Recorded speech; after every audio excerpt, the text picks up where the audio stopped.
ከስሩ ሲኦል ተገኘበት የተባለው የዓለማችንን የሳይንስ መጽሐፍ ሙሉ በሙሉ የቀየረው የሶቪየቱ ህብረት እጅጉን ጥልቅ ኮላ ሱፐር ዲፕ ቦርሆል ፕሮጀክት የሰው ልጅ ከፍ አድርጎ ወደ ሰማይ ካየባቸው የውሃ ምርምሮች ጎን ለጎን በተቃራኒው ወደ መሬት ጥልቀት ውስጥ ለመዝለቅ ያደረገው እጅጉን አስደናቂ ታሪካዊ ሂደት ነው።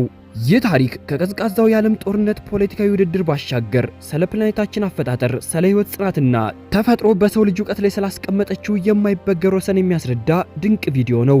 በቅድሚያ ግን ወደዚህ ቻናል አዲስ ከመጣችሁ ሰብስክራይብ በማድረግ የዜና አዲስ ቤተሰብ መሆን ትችላላችሁ። ቪዲዮውን ቀለል አድርጋችሁ ላይክ በማድረግ ጀምሩት።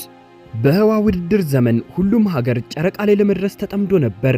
ነገር ግን የሶቪየት ሳይንቲስቶች ሙሉ በሙሉ ተቃራኒውን ለማድረግ ወሰኑ። በቀጥታም ወደ ምድር ውስጥ መቆፈር ጀመሩ። 12 ኪሎ ሜትር ያክልም ወደ ስር መቆፈር ቻሉ።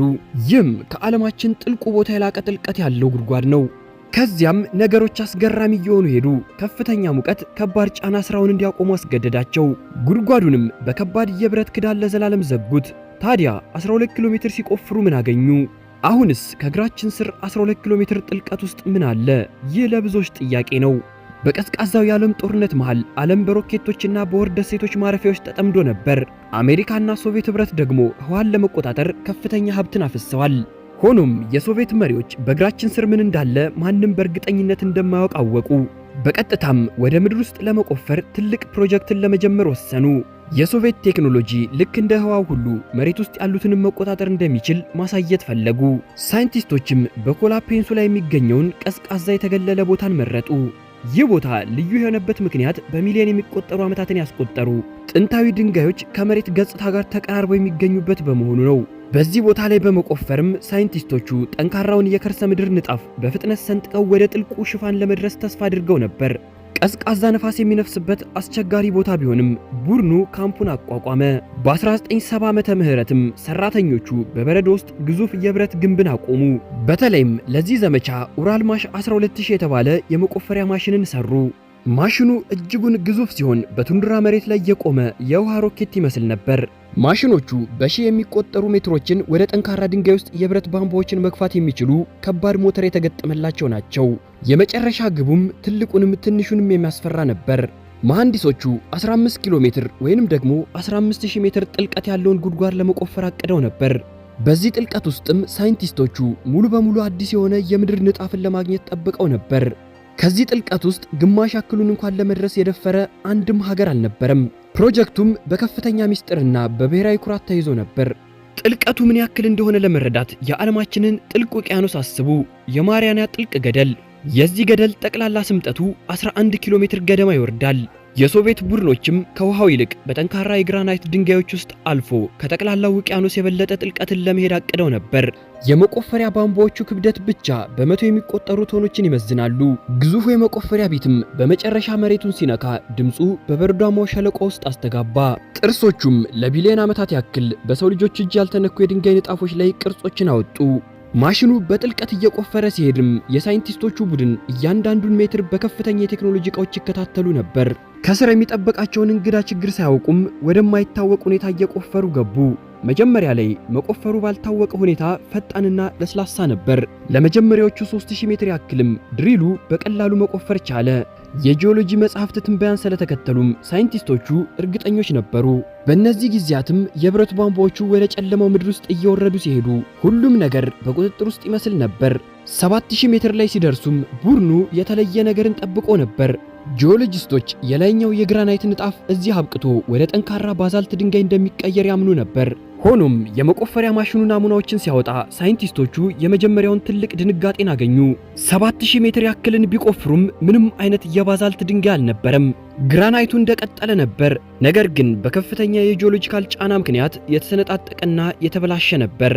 ይህም እስከ ዛሬ ድረስ ሰዎች ይማሩባቸው የነበሩ የሳይንስ መጻሕፍቶች ስህተት መሆናቸውን አረጋገጠ። እያንዳንዱ የተቆፈረው ሜትርም በጊዜ ሂደት ወደ ኋላ እንደመጓዝ ነበር። ማሽኑ እድሜያቸው ወደ 3 ቢሊዮን ዓመታት የሚጠጉ ድንጋዮችን ወደ ላይ እያወጣ ነበር። እነዚህ ጥንታዊ ድንጋዮች ምድር ወጣትና ሕይወት ባልነበራት ጊዜ የተጠበቁ ሚስጥሮችን በሙሉ በጨለማ ውስጥ ይዘው የነበሩ ናቸው። በእነዚህ ጥንታዊ ንጣፎች ውስጥ መቆፈርን ለመቀጠልም ሰራተኞች ከባድ ፈሳሽ የሆነውን ሸክላ ወደ ቧንቧዎች ውስጥ ፓምፕ አደረጉ። ይህም ቀዝቃዛ ሸክላ የሚቃጠለውን የመቆፈሪያ ቤት አቀዘቀዘው። በተጨማሪም የተፈጨውን ድንጋይ ወደ ላይ እንዲወጣ አደረገ። ሳይንቲስቶችም እነዚህን የድንጋይ ናሙናዎች እንደ ውድ ሀብት በትዕግስት ሰብስበው በላቦራቶሪ ድንኳኖቻቸው ውስጥ መመርመራቸውን ቀጠሉ። በጥልቀት በሄዱ ቁጥርም የምድር ውስጥ ዓለም ያልተጠበቀ መሆኑን ይበልጥ ግልጽ እየሆነላቸው ሄደ። የምድር ቅርፊት ንጹህ የተደረደሩ ቀለል ያሉ የድንጋይ ንጣፎች ስብስብ አይደለም፣ እንዲያውም የተዝረከረከና ሚስጥራዊ አካባቢ ነበር። ሳይንቲስቶቹም ቁፋሯቸውን ቀጠሉ። በመጨረሻ 7000 ሜትር ሲያልፍም ቡድኑ የባህላዊ ሳይንስን ሙሉ በሙሉ የሚገለብጥ ግኝትን አገኙ። በወቅቱ በነበረው እያንዳንዱ የሥነ ምድር መጽሐፍ መሠረት በእነዚህ እጅጉን ጥልቅ በሆኑ ጉድጓዶች ውስጥ ያሉ ድንጋዮች ደረቅ መሆን ነበረባቸው። ከላይ ያለው የ7 ኪሎ ሜትር ጠንካራ ምድር አስገራሚ ክብደት ስለሚኖረው ከቢሊዮን ዓመታት በፊት እያንዳንዱን የእርጥበት ጠብታ መጭመቅ ነበረበት። ቢሆንም ግን በምትኩ ግዙፉ የመቆፈሪያ ቤት በድንገት በከፍተኛ ግፊት የሚፈስ ትልቅ የተጠራቀመ ፈሳሽ ውሃን አገኘ። ፈሳሹ ውሃ ከጥንታዊ የግራናይት ድንጋዮች ጥልቅ ስንጥቆች ውስጥ እየፈሰሰ ወጣ። በበረዷማው አርክቲክ ውስጥ የቆሙ ሳይንቲስቶችም ፈሳሽ ውሃ በዚህ ጨለማ ገደል ውስጥ የመኖሩ ምንም ምክንያት ስለሌላቸው ይህንን ፈሳሽ ውሃ እያዩ በከፍተኛ ድንጋጤ ቆሙ። ይህ ልክ እንደ ሐይቅ ወይንም ደግሞ ሌሎች ባህር ውስጥ እንደሚገኝ የተለመደ ውሃ አልነበረም። ውሃው ባልታወቁ ኬሚካል ውህደቶች በከፍተኛ ሁኔታ የዳበረ ወፍራም የማዕድን ሾርባ ነበር። ከከባቢ አየር ከፀሐይ ብርሃንና ከውጭ ገጽታ ዓለም ሙሉ በሙሉ ተነጥሎ በቢሊየን የሚቆጠሩ ዓመታትን በማይታሰብ ግፊት ውስጥ በሙሉ ጥቁር ጨለማ ውስጥ ተጠብቆ ነበር። የኬሚካል ምርመራዎች ውሃው ከየት እንደመጣ የበለጠ አስገራሚ ነገርን አሳዩ። ከጊዜ በኋላ በስንጥቆች ውስጥ በኩል የፈሰሰ እንዳልነበረም ተረዱ። በምትኩ ከፍተኛ የጂኦሎጂካል ኃይሎች ከድንጋይ ክሪስታሎች ራሳቸው ሃይድሮጅንና ኦክሲጅን አተሞችን በቀጥታ ጨፍልቀው ውሃውን አውጥተውት ነበር። ምድር ከከርሰ ምድር ጥልቀት በታች ከጠንካራ ድንጋዮች ፈሳሽ ውሃን በቀጥታ እያመረተች ነበር። ከምድር በታች በዚህ ተጽዕኖ ውስጥ የሚገኘው ፈሳሽ ውሃ መገኘት ለሶቪየት ምህንድስና ቡድንም ትልቅ ቴክኒካዊ አደጋን ፈጠረ። ከፍተኛ ግፊት ያለው ውሃ በዙሪያ ያሉትን የቦርሆል ግድግዳ ክፍሎችን አጥቦ ወሰደ። ይህም ጥልቁ ዘንግ ላይ አለመረጋጋትን ፈጠረ። ግድግዳዎቹ መሰባበር ጀመሩ። የመቆፈሪያ ቧንቧዎችን በመቆለፍም ውድ ዕቃዎችን በሙሉ ሊውጥ ደረሰ።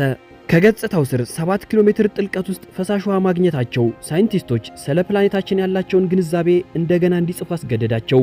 ይህም ከምድር ጥልቀት ውስጥ ተለዋዋጭ ኬሚካላዊ ምላሾችን ያለማቋረጥ እየተከናወኑ መሆናቸውን አረጋግጧል።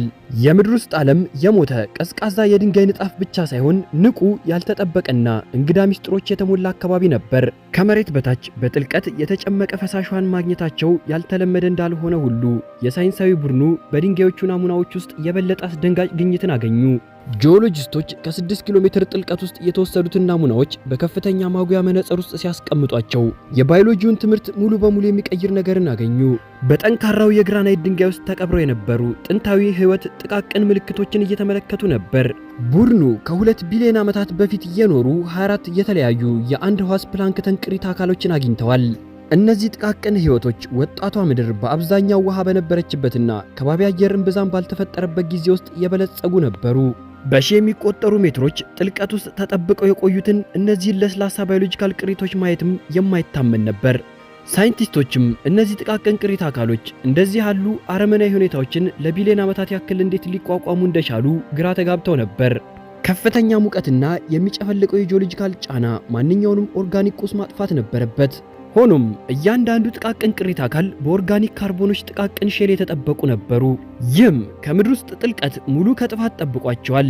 ከነዚህ ግኝቶች በፊትም አብዛኞቹ ጂኦሎጂስቶች ውስብስብ ኦርጋኒክ ቁሶችን ከ3 ኪሎ ሜትር በላይ በሆነ ጥልቀት ውስጥ ፈጽሞ ሊተርፉ እንደማይችሉ ያምኑ ነበር። ነገር ግን ከገጽታው ስር ወደ 7 ኪሎ ሜትር የሚጠጋ ጥልቀት ውስጥ ያልተነኩ ማይክሮ ቅሪተ አካላትን ማግኘት ጥንታዊ ሕይወት ማንም ከሚያስበው በላይ በጥልቀት አሻራውን መተዋቸውን አረጋግጧል። በፓሊዮንቶሎጂ ላይ የነበሩ መጻሕፍት ከዚህ ቅጽበት ጀምሮ ከመሰረቱ እንደገና መጻፍ ነበረባቸው። ሳይንቲስቶች የሕይወትን ወሰን በተመለከተ አዲስ እይታን እንዲያገኙ አድርጓቸዋል። ግኝቶቹ ባዮሎጂካል ማርከሮችን ያለምንም የፀሐይ ብርሃን፣ ኦክሲጅን ወይንም ደግሞ ገጽታ አልሚ ምግቦች እጅጉን ከባድ የሆኑ የከርሰ ምድር አካባቢዎችን መቋቋም እንደሚችሉ አሳይቷል። በምድር ላይ ያለው ሕይወት ሳይንቲስቶች በላቦራቶሪ ሙከራዎቻቸው ውስጥ ከሰጡት ዋጋ በላይ በጣም ጠንካራና የሚቋቋም ነበር። በኮላ ቦርሆል የተገኘው ግኝት የውጭ ሕይወትን የሚመረምሩ የህዋ ሳይንቲስቶችን ጭምር አስደምሟል። ኦርጋኒክ ዱካዎች ከጠንካራ ድንጋይ በታች 7 ኪሎ ሜትር ጥልቀት ውስጥ ተደብቀው መቆየት ከቻሉ መሰል የጥንታዊ ሕይወት ማስረጃዎች በበረዷማ በሆነው የማርስ ገጽታ ስር ወይንም ደግሞ በጁፒተር ጨረቃዎች ጥልቀት ውስጥ ሊደበቅ ይችላል የሚል ፍንጭን ሰጥተዋል። የሶቪየት ቁፋሮም በአለባን ውስጥ አዲስ አጋጣሚ ከፍቶ ነበር። ድሪሉ ከ10 ኪሎ ሜትር በላይ ገፍቶ ወደ 12 ኪሎ ሜትር ጥልቀት ውስጥ ሲቃረብ የሶቪየት ኅብረት ቡድን ጥልቅ አካላዊ ግድግዳ አጋጠመው። የምድር ውስጥ ሙቀት ከማንኛውም የኮምፒውተር ሞዴል ከሚጠበቀው በላይ በፍጥነት መጨመር ጀመረ። ሳይንቲስቶቹ በ12 ኪሎ ሜትር ጥልቀት ላይ ያለው ሙቀት የውሃ መፍላት ነጥብ በሆነው 100 ዲግሪ ሴንቲግሬድ አካባቢ ይሆናል ብለው ጠብቀው ነበር። በምትኩ የሙቀት ዳሰሳዎቹ 180 ዲግሪ ሴንቲግሬድ የሚቃጠል ሙቀትን መዘገቡ። ይህ ከፍተኛ ገሃነማዊ ሙቀት ጥልቅ የምድር ውስጥ ድንጋዮችን አካላዊ ባህሪያቸውን ሙሉ በሙሉ ለውጦታል። በእርሱ ውስጥ መቆፈር ድንጋይን መስበር ሳይሆን ሙቅ መርፌን በሚቀልጥ ሰም ውስጥ እንደ መግፋት ነበር። ድንጋዮቹ እንደ ሞቃት ሊጥ ነበሩ። የመቆፈሪያ ቤቱ እንዲቀየር ወደ ላይ ሲጎተትም የምድር ውስጥ ግፊት የድንጋዮቹን ግድግዳ እንደገና አንድ ላይ ጨምቃቸው ነበር። ከፍተኛው ሙቀትም ከባባድ ማሽኖችን በከፍተኛ ፍጥነት እያወደመ ነበር። ከጠንካራ የተንግስተን ብረት የተሰሩ መደበኛ የመቆፈሪያ ቤቶችም ከቀኖች ይልቅ በሰዓታት ውስጥ ለስላሳ ሆነው አለቁ። በሺህ የሚቆጠሩ ሜትሮች ርዝመት ያላቸው ግዙፍ የብረት ቧንቧዎችም በከፍተኛ ሙቀት ስር ደካማና በቀላሉ የሚሰባበሩ ሆነዋል። ቧንቧዎቹ በጨለማው ገደል ውስጥ በመቶ የሚቆጠሩ ሜትሮችን ብረት በመተው ጉድጓድ ውስጥ ልክ እንደ እርጥብ ኑድል እየተሰባበሩና እየተጠማዘዙ ነበር።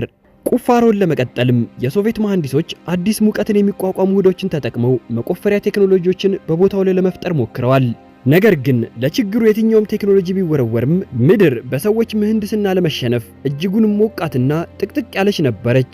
12262 ሜትር ላይ ሲደርሱም ፕሮጀክቱ ሙሉ በሙሉ የሞተበት ደረጃ ላይ ደረሰ። ተጨማሪ ጥልቀቶችን ለመቆፈር በሞከሩ ቁጥርም ዕቃዎቹ ይሰባበሩና ይቀልጡ ነበር። የምህንድስናው ቡድንም በዚህ ጥልቀት ውስጥ የሰው ቴክኖሎጂ ሊደርስበት የሚችለውን ፍጹም ወሰን ላይ መድረሳቸውን ተገነዘቡ። ምድር በመጨረሻም አቆመቻቸው። በ1980ዎቹ ሳይንቲስቶች በእግራቸው ስር ካለው መሬት ይልቅ የወርድ ደሴቶች ላይ የተሻለ ግልጽ ካርታ ነበራቸው። 12 ኪሎ ሜትር ያክል መቆፈራቸውም ምድር አሁንም በእግሮቻችን ስር ትልቅ ሚስጥርን እንደያዘች አመላክቷል። የዚህ ቁፋሮ ሙሉ በሙሉ የተቋረጠበት ዓመተ ምህረት 1992 ነው። ዕቃዎቻቸውን የሚያቀልጠው ከፍተኛ ሙቀትና የሶቪየት ኅብረት ውድቀት ፕሮጀክቱን በድንገት ወደ ማብቂያው አድርሶታል። የተመደበላቸው ገንዘብ ሲያልቅም ሰራተኞች ከዚህ ቦታ ላይ ዕቃቸውን ሰብስበው ወጡ።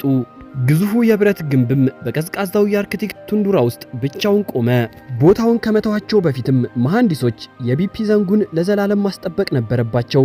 በክፍተቱ ላይ ትክክለኛ የብረት ክዳን አስቀምጠው በወፍራምና ዝገት በማይበላው ብረት ሙሉ በሙሉ ዘጉት። ዲያሜትሩ 22 ሴንቲሜትር ብቻ የሆነውን ቀላል የብረት ንጣፍም ገደል ውስጥ ያለውን 12 ኪሎ ሜትር መተላለፊያ የሚጠብቅ ብቸኛ ሽፋን ሆነ። ታዲያ ተመራማሪዎች ይህንን ቦታ ጥለው ቢሄዱም በዚህ ቦታ ዙሪያ አዳዲስ አፈ ታሪኮች ዓለም ላይ መተላለፍ ጀመሩ።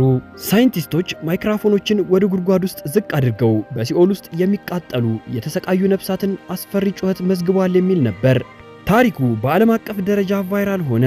በመስፋፋትም የሳይንሱን ጣቢያ ወደ አስፈሪ የኢንተርኔት አፈ ታሪክ ለወጡት። ከጮቶቹ ጀርባ ያለው እውነታ ግን ሌላና የማይገናኝ ነበር። ምንም አይነት ማይክሮፎን 12 ኪሎ ሜትር ወደሚጠጋው ጥልቀት ውስጥ አልወረደም። ምክንያቱም ከታች ያለው ከፍተኛ ሙቀትና ግፊት ምንም አይነት ማይክሮፎን እንዲተርፍ አያደርግም። ታዲያ በኢንተርኔት ላይ የሚዘዋወሩት አስፈሪ የድምፅ ክሊፖች በእርግጥም የተወሰዱት ከ1970ዎቹ የሆረር ፊልም ድምፅ ተጽዕኖ ትራክ ላይ ነበር። ዛሬ ላይ የምርምር ተቋሙ በበረዶ ላይ የተሸፈነና የሚፈርስ የመናፍስት ከተማ ሆኗል። ዋናው ነገሩ ፈርሷል። ዝገት የተመታ ማሽነሮችም በቱንዱራ ላይ ተበትነዋል። ጎብኚዎችም አሁን ድረስ ወደዚህ ጉድጓድ እየሄዱ ይጎበኛሉ። ከዚህ አነስተኛ ትርጉም የለሽ የብረት ቁራጭ በታችም በሰዎች የተቆፈረው የዓለማችን ጥልቁ ጉድጓድ ይገኛል። የኮላ ፕሮጀክት በ1990ዎቹ ከተዘጋ በኋላም ብዙዎቹ ሌላ ሀገር ክብረ ወሰኑን ለመስበር እንደሚሞክር አስበው ነበር። ጥልቅ የመቆፈር ፕሮጀክቶችም በዓለም ዙሪያ ተሞክረዋል። ሆኖም ከነዚህ ፕሮጀክቶች መካከል አንዳቸውም በሶቪየቶች የተቀመጠውን የ12 ኪሎ ሜትር የምድር ጥልቀት ቁፋሮ መስበር አልቻሉም። የኮላውን ክብረ ወሰን በመሬት ላይ ማንም አልሰበረውም። ዋናው ምክንያትም ከፍተኛው የገንዘብ ወጪ ነው። ወደ ጠንካራው ግራናይት 12 ኪሎ ሜትር ወደ ታች መቆፈር በ100 ሚሊዮን የሚቆጠሩ ዶላሮችን ይጠይቃል። ከዛ ውጭም አሁን ምድር ላይ ከሚታዩት ማሽነሪዎች የተለዩ ማሽኖችን መስራት ይጠይቃል። ዛሬ ላይ መንግስታት ወይንም ኩባንያዎች ያልተገደበ ገንዘብን እንዲያወጡ የሚገፋፋቸው ትርፍ የሚያገኙበት ነገር ላይ ነው እንጂ እንደዚህ አይነት ትርፍ የሌለው ጉድጓድ ላይ ገንዘብ ማውጣትን አይፈልጉም። እጅግ በጣም ጥልቅ በሆኑ ጉድጓዶች ውስጥ ሙቀቱ ከ200 ዲግሪ ሴንቲግሬድ በላይ ይበልጣል። ይህም ስስ የሆኑ የኤሌክትሮኒክ ዳሰሳዎችን ያጠፋል። መደበኛ የመቆፈሪያ ቤቶችንም ያቀልጣል። ዛሬም ቢሆን የቁሳቁስ ሳይንቲስቶች እነዚህን ግፊቶችና የሚቃጠል ሙቀት ለረጅም ጊዜ ሊቋቋም የሚችል ርካሽ ብረቶችን አላመረቱም። ትኩረታቸውን በውቅያኖስ ወለል ላይ ቀይረዋል። በመሬታችን ላይ ያለው የምድራችን ቅርፊት ከ30 እስከ 50 ኪሎ ሜትር ድረስ ውፍረት አለው። ነገር ግን በውቅያኖስ ስር የሚገኘው ከ5 እስከ 10 ኪሎ ሜትር ውፍረት ብቻ ነው ያለው። አንዳንድ ዘመናዊ ጅምር ኩባንያዎች እንደ ሌዘር ወይንም የሙቀት ሞገድ መቆፈሪያ ያሉ የወደፊት ጽንሰ ሐሳቦችን በማሰስ ሜካኒካዊ ቢቶችን ከመጠቀም ይልቅ ድንጋይን ለማትነን እየሞከሩ ይገኛሉ። በመጨረሻም የኮላ ፔንሱዌላ ላይ የሚገኘው ትንሹ የብረት ክዳን የሰው ልጅ ወደ ፕላኔቷ መሃል ለመድረስ ያደረገውን ጉዞ የሚያሳይ ነው። ከእግራችሁ ስር 12 ኪሎ ሜትር ጥልቀት ውስጥ ቴክኖሎጂ በጭራሽ ሊደርስበት ያልቻለው ሞቃትና ሚስጥራዊ ዓለም በሙሉ ጨለማ ውስጥ አሁንም ተቀምጧል። ውድ የዜና አዲስ ተከታታዮች ለዛሬው ያስኩላችሁ ቪዲዮ በዚሁ ተጠናቀቀ። በቀጣይ በአዲስ ቪዲዮ እስክንገናኝ ድረስ ሰላም ሁኑልኝ። ዜና አዲስ ሁሌም አዲስ